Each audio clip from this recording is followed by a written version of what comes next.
Shalom, queridos hermanos. Dios les Shalom. bendiga. ¿Cómo está mi vida? Bien, mi tesorito. Aquí estamos nuevamente con un café con raíces. Con aroma a Torah. Gracias. Un buen tiempo para un buen café. Así es. Vamos a compartir hoy día una linda porción de la palabra. Un café especial, ¿no? Sí, con aroma. Con buen aroma a Torah. Uh-huh. Qué rico. Bueno, somos convocados nuevamente, ¿no es cierto?, para este espacio maravilloso que Dios ha dispuesto, porque Él coloca el querer como el hacer. Y nuestros amigos de Café con Raíces, ¿no es cierto?, nos invitan hoy día a todos los que estamos tanto detrás del teléfono o del medio que tú estés usando para escuchar esta palabra, y nosotros también propiamente tal, primeramente, a ser edificados por medio de la instrucción del Padre. A eso nos reunimos, a recibir la instrucción desde lo alto. No palabras de hombre, no pensamientos de hombre, sino que lo que Dios nos pueda edificar este día. Por lo mismo necesitamos, ¿no es cierto?, ponernos en aptitud espiritual para poder ser llenos de su presencia. Así que te invitamos que donde tú estés puedas compartir con nosotros esta breve oración para poder desconectarnos un poco del mundo y regalarnos un tiempo con el Señor. Amén. Oremos. Padre, te damos gracias, Señor, este día por la oportunidad que usted nos da de congregarnos a través de estos medios, de estas redes, para que tú siembres tu gloria sobre toda la tierra. Ayúdanos, Señor, a alcanzar las vidas, a compartir, Señor, la porción de la instrucción que tú tienes para tu pueblo. Te damos gracias, bendito Adonai, porque tú nos has entregado tu instrucción hoy, la cual meditaremos y ataremos, Señor, en nuestras manos, reflexionaremos en ella al caminar, al levantarnos, al acostarnos.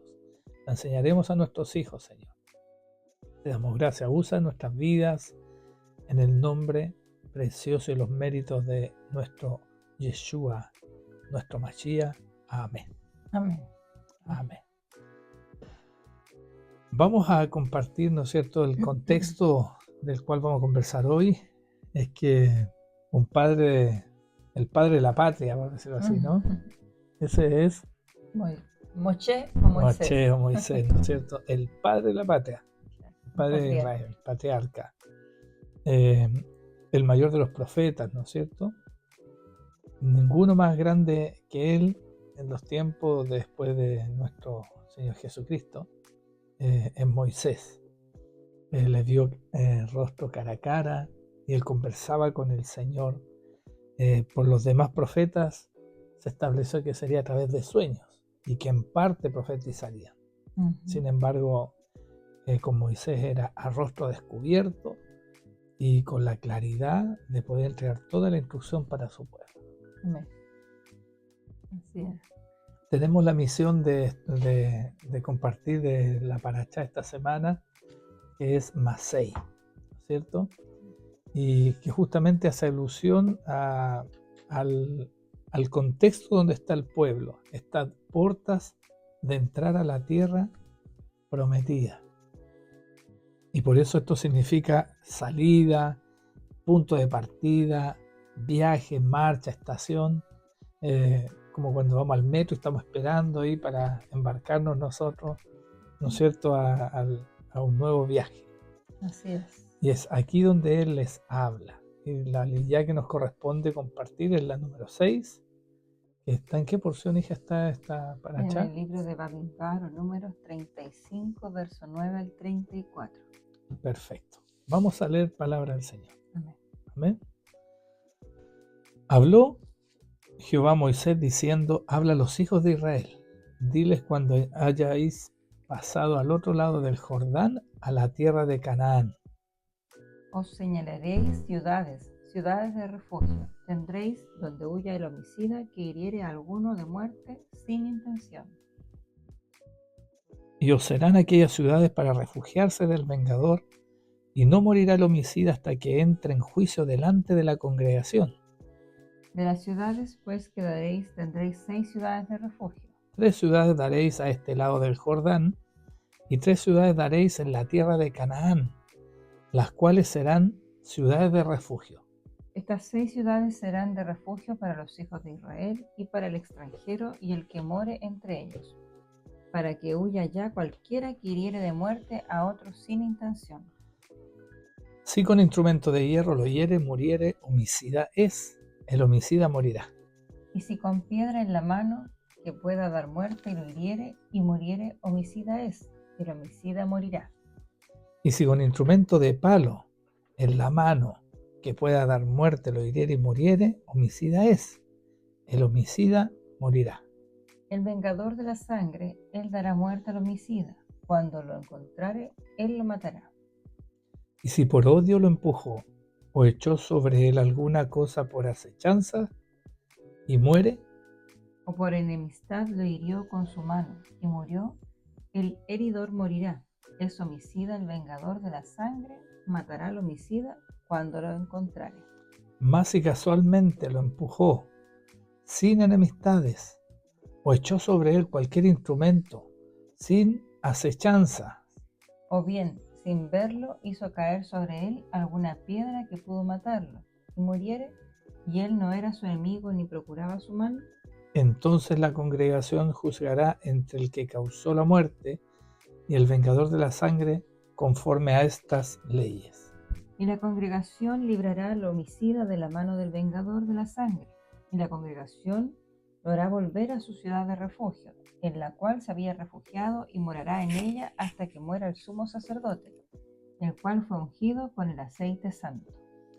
Mas si el homicida saliere fuera de los límites de su ciudad de refugio, en la cual se refugió, Y el vengador de la sangre le hallare fuera del límite de la ciudad de su refugio, y el vengador de la sangre matare al homicida, no se le culpará por ello.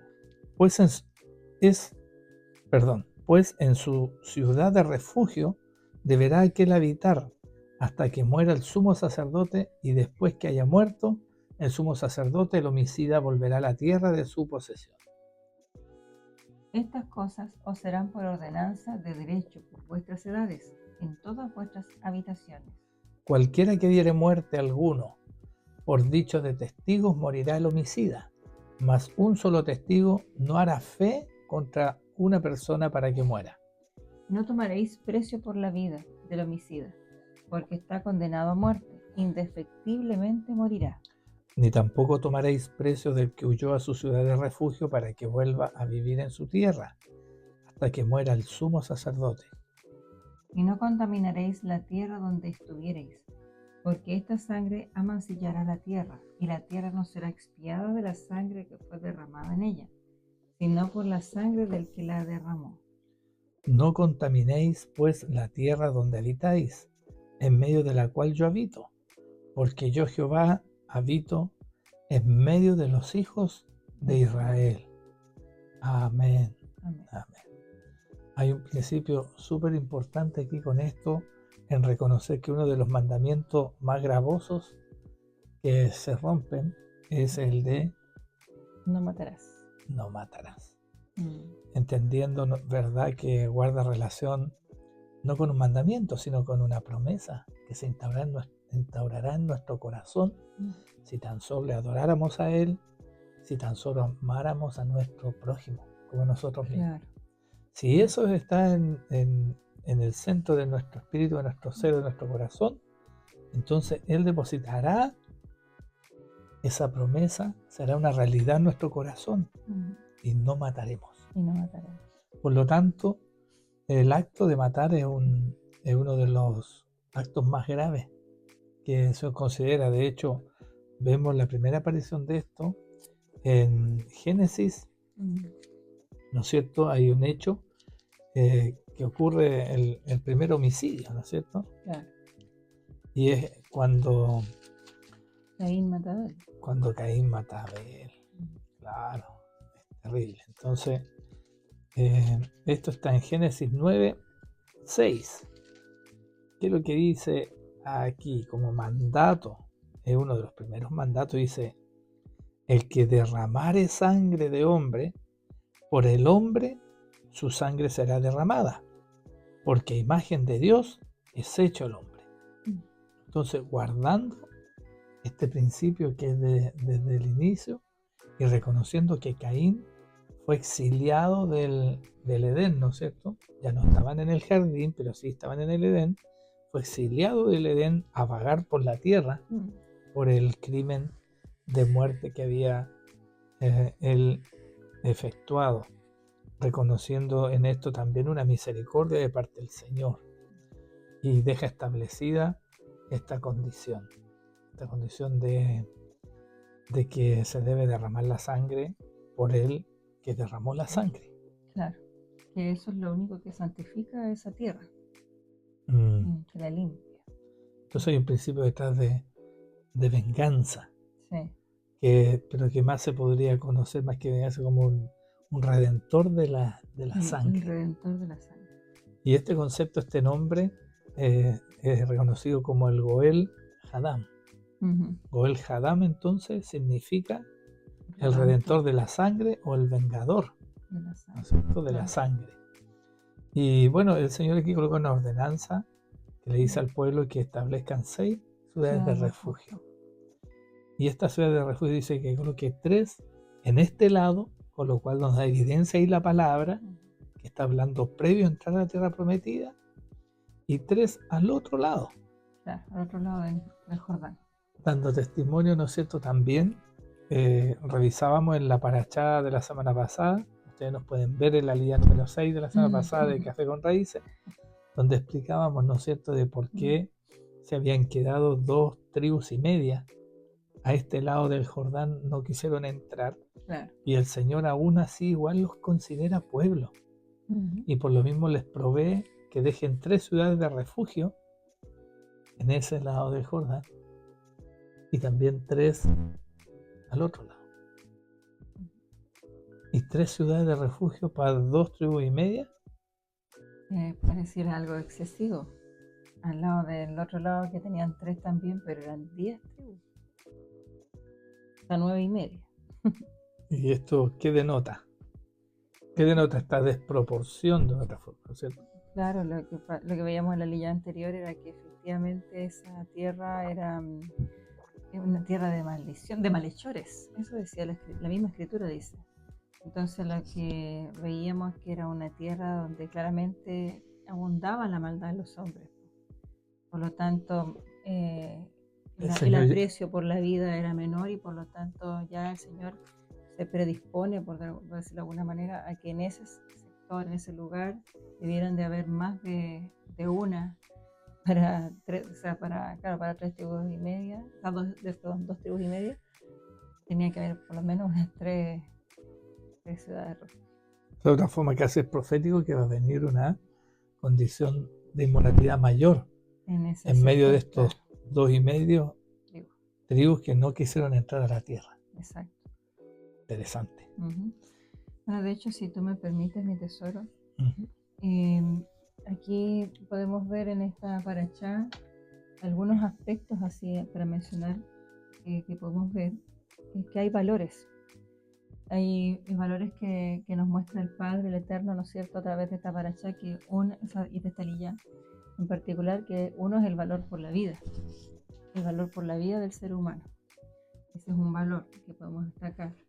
El otro también valor es el respeto a las cortes, porque efectivamente hasta antes de esta instrucción podríamos decir que ellos estaban como en el viejo oeste, o sea, matamos a uno o de alguna manera se muere uno y el otro va a buscar al otro quizás de una manera desordenada, quizás no civilizada, quizás podríamos decir, para vengarse. Pero el Señor viene a establecer un orden, una forma lícita para poder dar honor a esa muerte. Entonces vemos primero el valor de la vida del ser humano, lo otro el valor por el respeto a las cortes o al juicio. Y lo otro respecto al valor de la vida, guarda relación porque Él estableció al hombre a su imagen y semejanza. Claro. ¿No es cierto? Así que claramente es gran valor la vida para Él. Claro. Y lo otro que podemos ver también es efectivamente hay 2 sistemas operando. Un sistema que es un sistema extrajudicial que va en búsqueda del honor de la víctima. El Goel Adam. Claro, a ¿Y través del quién Goel tenía Adam, que cumplir este rol de Goel Adam o de vengador de el la pariente sangre? más cercano, que era el heredero principalmente. Se estimaba que fuese el heredero quien iba a buscar la venganza. Y En la medida que fueron adultos. Ahora sí es un claro, joven, no, el claro, hermano, el papá. por eso el pariente más cercano.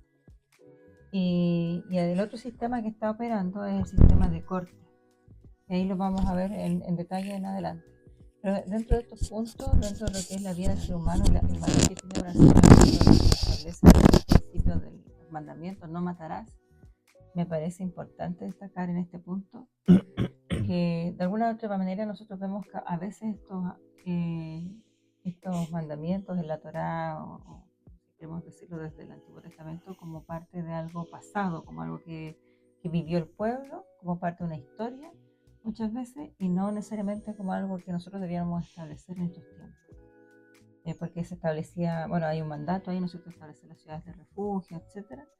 Y resulta que nosotros hoy día en la actualidad podríamos decir, pero ¿cómo vemos eso? ¿Cómo de alguna manera pudiéramos cumplir ese mandamiento? Bueno, que Pero yo veo que alguien llega a matar a mi hijo, lo más probable es que yo también sobre reacciona y va a ser con puede ser claro, el voy a ser buen el Adán, Goel Adam. claro. No, Entonces, claro, pero la verdad es que de alguna manera a veces lo vemos como lejano. Hoy día la práctica vemos que efectivamente existe un juicio, hay tribunales, hay, no sé, policías locales, donde la persona se puede dirigir, dejar una denuncia, salvaguardarse, si es que efectivamente hay alguien que ha cometido un homicidio de manera accidental, qué sé yo. no, y es un tema sensible porque, por ejemplo, nosotros ya como sociedad no tenemos legalizada la pena de muerte, Claro, lo cual vemos aquí con claridad que estaba establecida. y por el mismo Señor. O sea, Y evidentemente eso también implicaba, ¿no es cierto?, una corrección, una persuasión de la maldad mayor. claro. A rato nos damos cuenta que cuando se rompen los equilibrios del diseño de Dios, la sociedad sufre. Y por eso vemos el desastre que existe hoy día en la sociedad, de cómo la maldad efectivamente está yendo en aumento. Como dice la escritura, ¿no es cierto?, en los últimos tiempos, que son los que estamos viviendo, dice que la maldad irá en aumento. Claro, Entonces, pero vemos quisiera yo también destacar que nosotros de pronto lo vemos todo a nivel muy natural, desde el aspecto literal de la muerte. O sea, que yo quito la vida de una persona. Pero me gustaría que recordáramos las palabras de nuestro Señor Jesucristo, que es lo que era también considerado para él el matar o el asesinato o el homicidio. Entonces podemos ver en Mateo 5:21 que dice Jesús y la ira, dice, y oísteis que fue dicho a los antiguos, no matarás, y cualquiera que matare será culpable de juicio. Entonces ya ahí también está hablando efectivamente de estos sistemas de juicio que ya operaban en ese entonces. Y dice también, pero yo os digo que cualquiera que se enoje contra su hermano será culpable de juicio. ¿será Igual, culpable de juicio? de juicio. Dice, y cualquiera que diga necio a su hermano será culpable ante el concilio. Se está hablando de este sistema de corte. Y cualquiera que le diga fatuo quedará expuesto al infierno de fuego. O sea, realmente para el Señor el matar iba más allá de lo que es hoy día la acción propiamente de quitar la vida. Bastaba ya con dejarse llevar por la ira, porque efectivamente si uno piensa, para poder llegar a cometer un acto de asesinato o de un crimen pasional, que lo podemos ver, ¿no es cierto?, en las noticias, etcétera, siempre claramente va a partir desde una enemistad, desde un enojo, de un malestar que se va alimentando, generando esta ira, que después se desata en una manifestación física de quitar la vida. Pero ya en el corazón y en nuestros pensamientos, al llamar, como dice acá en la escritura, fatuo, necio a mi hermano, a mi hermana, ya estoy provocando ese acto.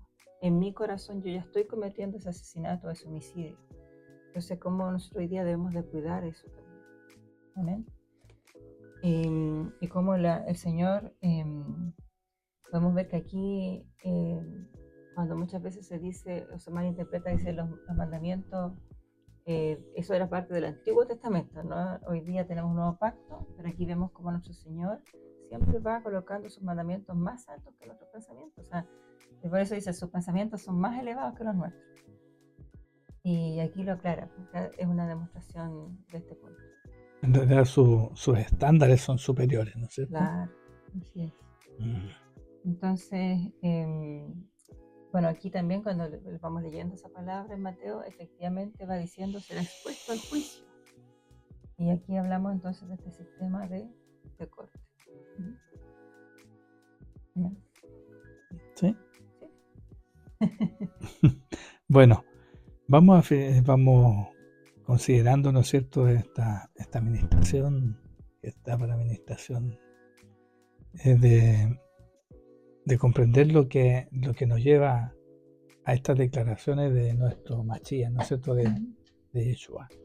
Primero, reconocer que las ciudades de refugio tenían una disposición, que el Señor aquí le estaba recordando a Moisés para que le enseñara a Josué.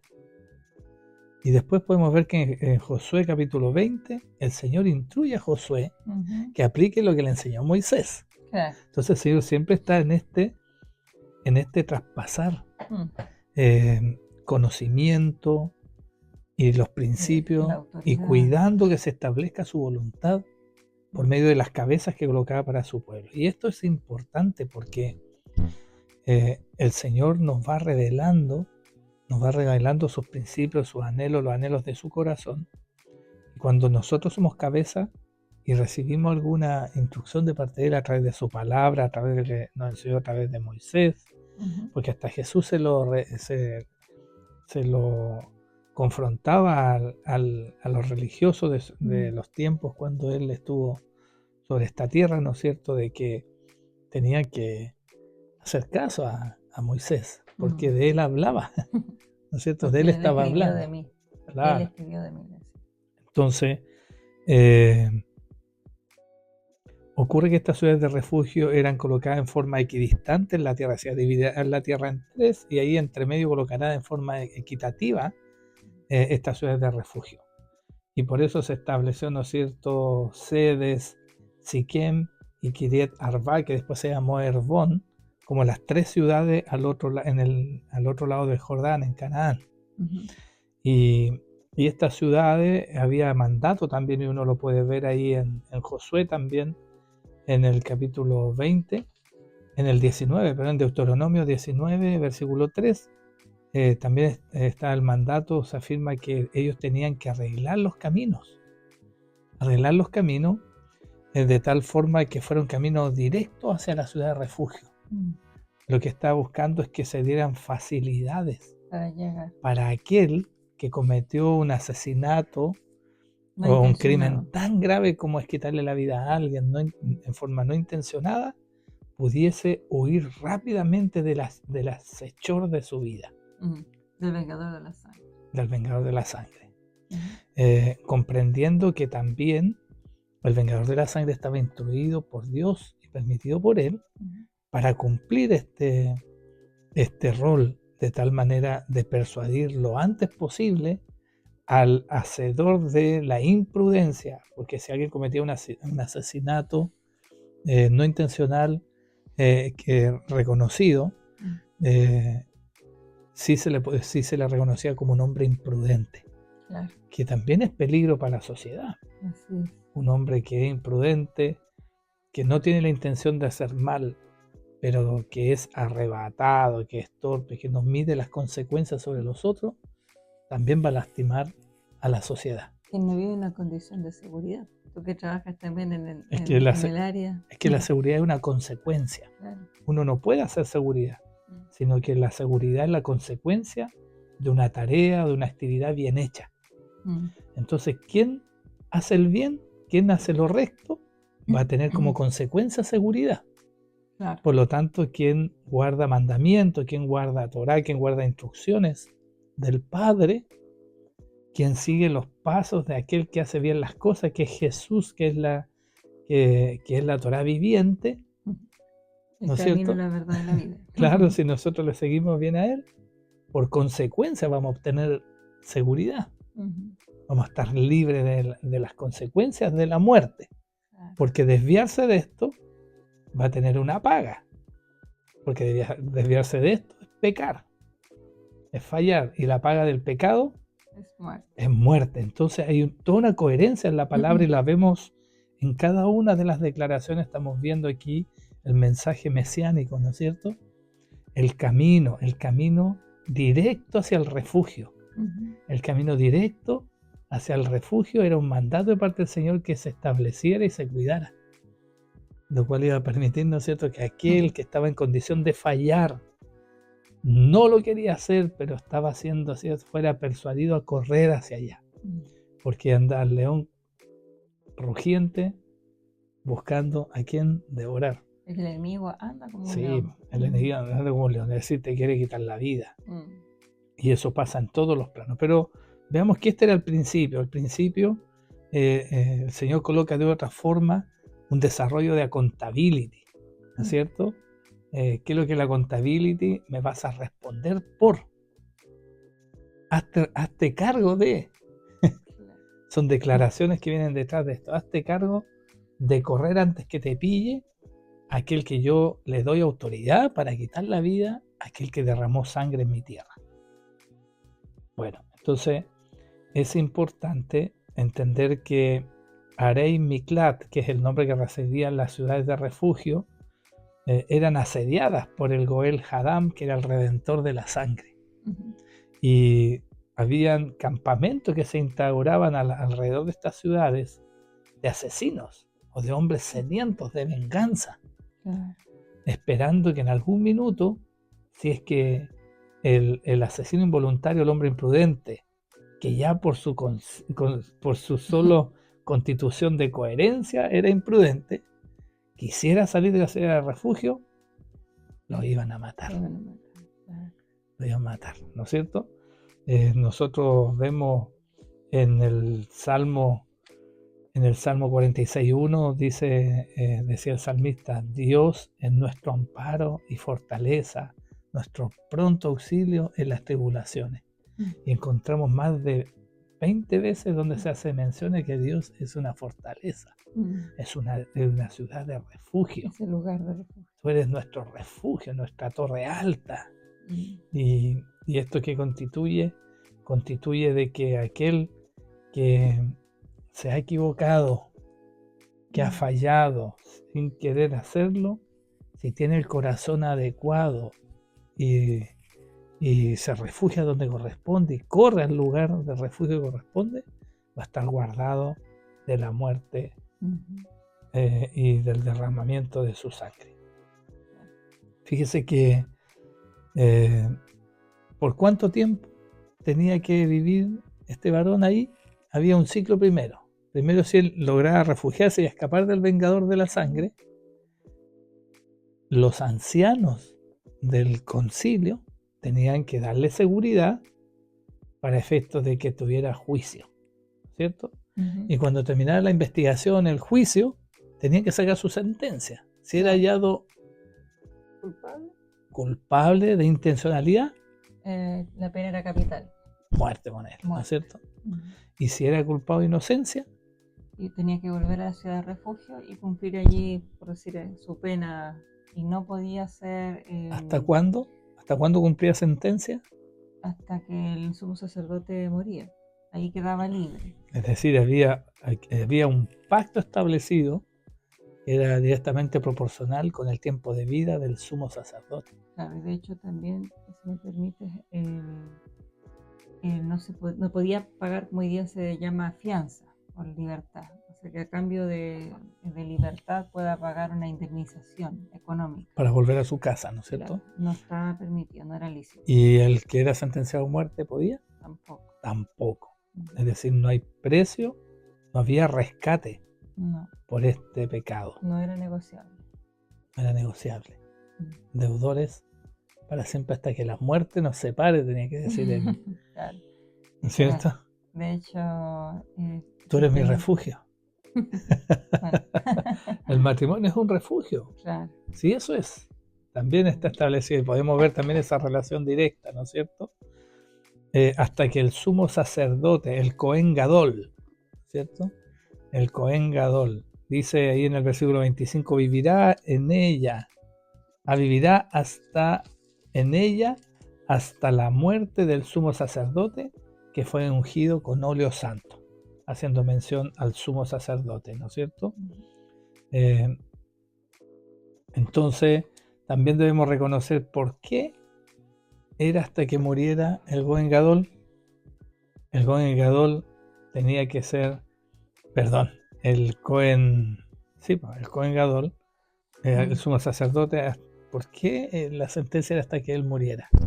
Porque él era el responsable, en este caso, el que estaba siendo resguardado de su comida, de su o sea, la dependencia absoluta venía del sumo sacerdote.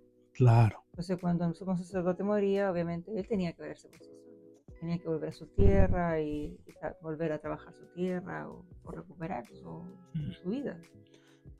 Sí. Pero hasta ese entonces, mientras estuviese en la ciudad de refugio, el responsable de darle la comida, el techo, la cama, eran los levitas que se les había entregado a esa ciudad de refugio, que de otra forma venían dirigidos por el sumo sacerdote, ¿no es cierto? Pero fíjese que el sumo sacerdote recibía de una otra forma una acusación. Era acusado como líder espiritual por haber ocurrido esta tragedia bajo su cargo, porque se atribuía al rol que él cumplía en el pueblo. ¿Qué pasó? Tenés pancito en el horno. Vaya. Entonces yo comparto aquí con los amigos, compartiendo desde el seno de nuestro hogar. Está preparando el pan del Shabbat. Como les comentaba, ¿no es cierto? El sumo sacerdote, el pueblo establecía, ¿no es cierto? Era de una otra forma como acusado por ser el líder espiritual de la generación que estaba bajo su cargo. Por lo tanto, se había una insurrección de este tipo. Él era el que tenía que sostener en forma conjunta las consecuencias de la falla de estos imprudentes. No había logrado provocar personas sabias que pudiesen estar viviendo en medio del pueblo. Sabemos que el principio de la sabiduría es el temor a Jehová. Por lo tanto, la prudencia es un valor muy importante dentro de la palabra del Señor y dentro del pueblo de Dios. Debe ser para nosotros muy importante. Debemos hacernos cargo de las consecuencias de nuestros actos. No podemos llegar y dar pasos a tienta y a loca y llevarnos por vista, por lo que vemos, o reaccionar por una emoción, o hacer las cosas desinteresadamente por cumplir una agenda, un programa. Por lo tanto, de hecho, el Señor nos mandata que todo lo que hagamos debemos hacerlo en excelencia como para el Señor. Y eso nos tiene que llevar a estar meditando permanentemente cómo lo haría nuestro Mashiach. Esta situación, cómo la enfrentaría, desde el trabajo, desde lo ético, de lo que sea, porque hoy día, incluso hasta en nuestra comida, deshabilitar nuestro cuerpo, nuestra salud, o la de otros, la de nuestros hijos, de los que están bajo nuestra responsabilidad, también nos puede ser contado por muerte. O incluso hasta la omisión. De su palabra dice que aquel que sabe hacer lo bueno y no lo hace, le será contado por pecado. Por pecado. Así es que por eso se podía quedar libre cuando muriera el sacerdote. Era como una nueva oportunidad. Ahora fíjese que dice que la mamá del sumo sacerdote y su esposa y sus hijas que tenían se encargaban de dar ofrendas a las esposas de los que estaban en las ciudades de refugio. Le daban viandas, comida, ropa, trataban de proveerle.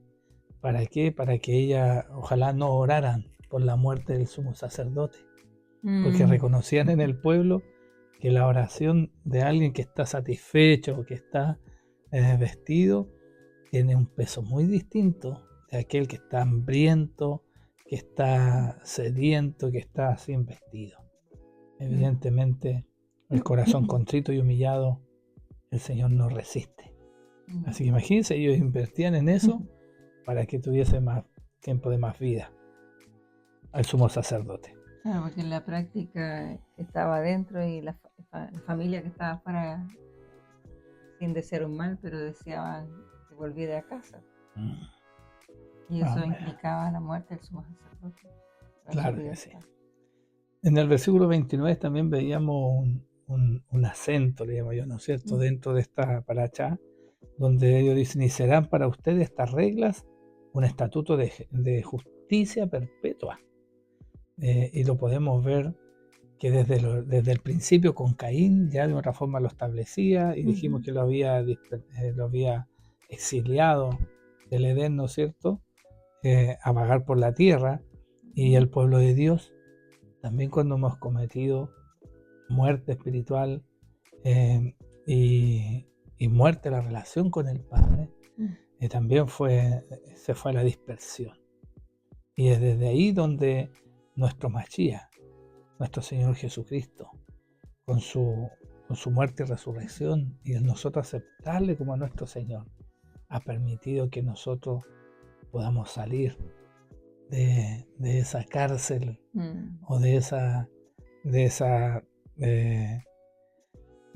ese ¿cómo se llama? Encierro en el cual estábamos siendo culpables, ¿no es cierto?, por nuestras imprudencias. ¿Quién no cometió imprudencias en su vida y hizo las cosas no a la manera del Señor y tuvimos consecuencias desastrosas, resultados no esperados? Muchas veces nosotros nos sentimos víctimas porque las intenciones de nuestro corazón es no dañar a nadie, pero cuando no hacemos las cosas como Dios manda, después sufrimos por los frutos de esas consecuencias, y además renegamos y buscamos actores clave de esas malas consecuencias en terceros, nunca reconociendo que en realidad el resultado, las consecuencias de nuestras lágrimas, de nuestras miserias, tienen relación directa con no guardar los principios del Padre. En la medida que nosotros no obedecemos a la voluntad del Padre, a su palabra, y nos alejamos de ella, vamos a estar siempre con la oportunidad de cometer pecado. La paga del pecado es muerte. Y cuando estamos en medio sumergidos en nuestros delitos y pecados, el único que vino y estuvo dispuesto a dar su vida y morir por nosotros fue Jesucristo. Y Él es ese sumo sacerdote para siempre, según la orden de Melquisedec. Entonces, nosotros llegamos al refugio que es nuestro Mesías, de Cristo, cuando Él muere nos da libertad, la libertad de nuestros pecados. Esta vida pecaminosa que hemos venido llevando hasta que le conocemos. Entonces, eso también lo podemos ver, su ministerio, de alguna manera lo podemos ver reflejado en el nombre de estas ciudades de refugio que nos menciona en Josué. Es muy bonito eso, porque cada ciudad tenía su nombre.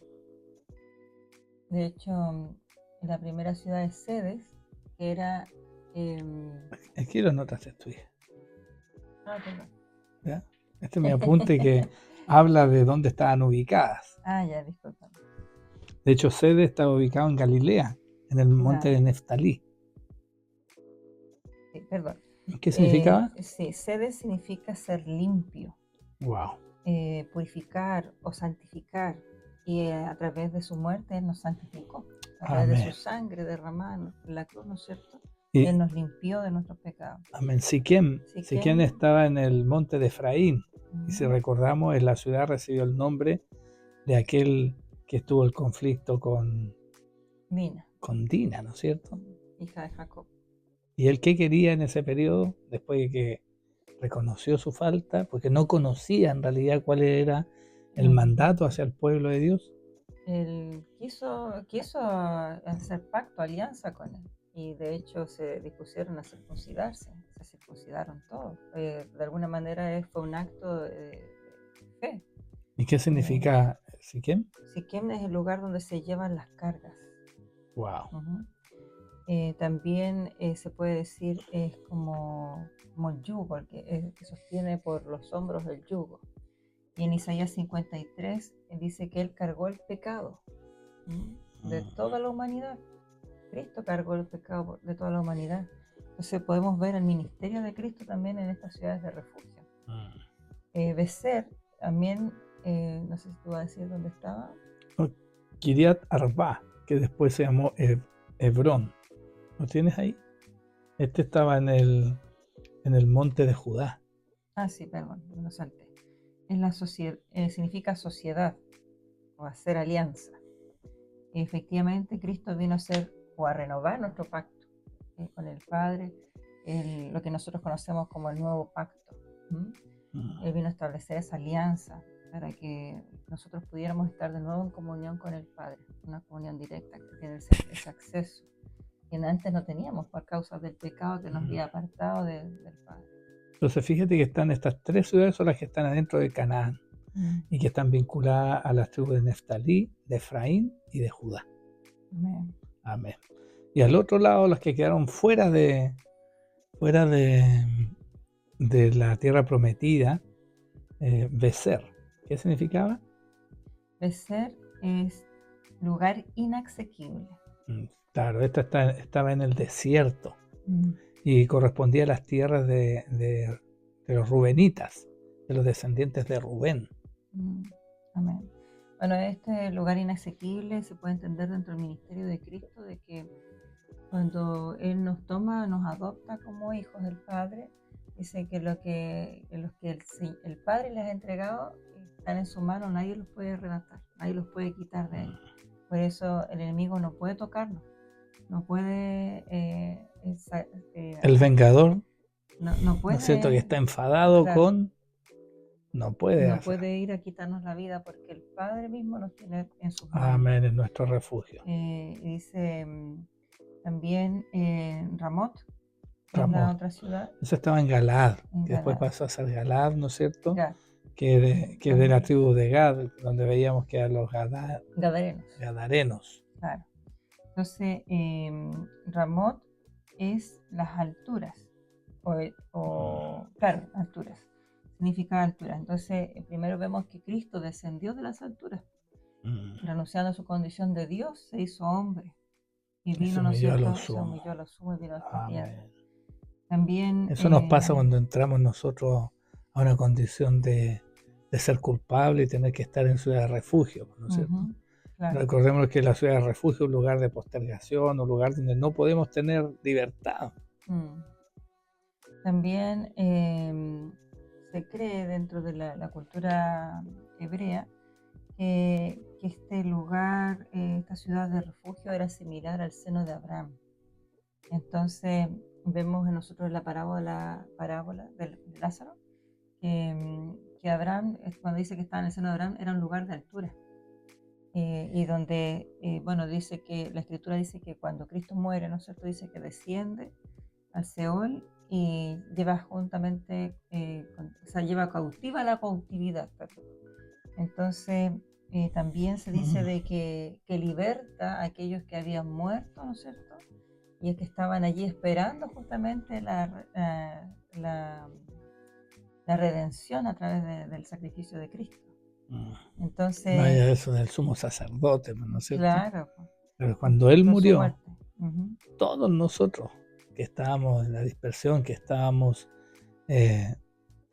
éramos culpables de delitos y pecados, ¿cierto? Pasamos a quedar en libertad de poder volver a casa. Llevó cautiva la cautividad. Y Golán, que está en Basán. Golán justamente significa cautivo.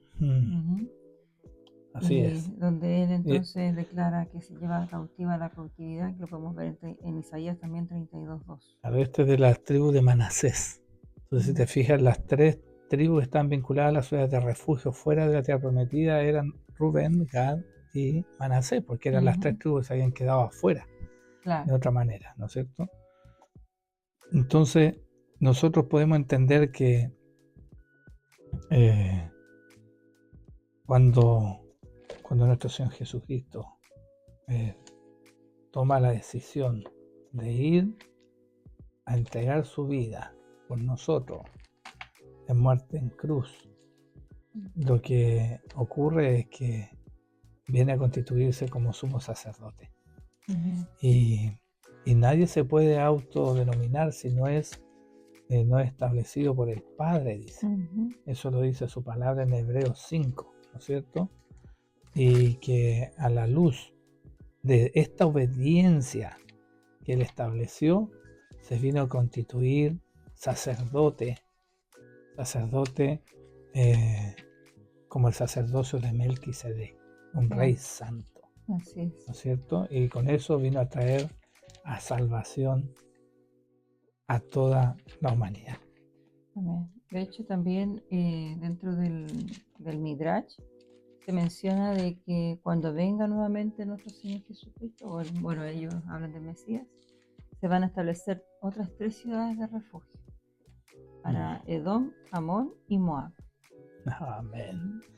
Mire qué dice, porque en Hebreos 5 dice, porque todo sumo sacerdote tomado de entre los hombres es constituido a favor de los hombres en lo que a Dios se refiere, para que presente ofrenda y sacrificio por los pecados, para que se muestre paciente con los ignorantes y extraviados, puesto que él también está rodeado de debilidad, y por causa de ella debe ofrecer por los pecados, tanto por sí mismo como también por el pueblo.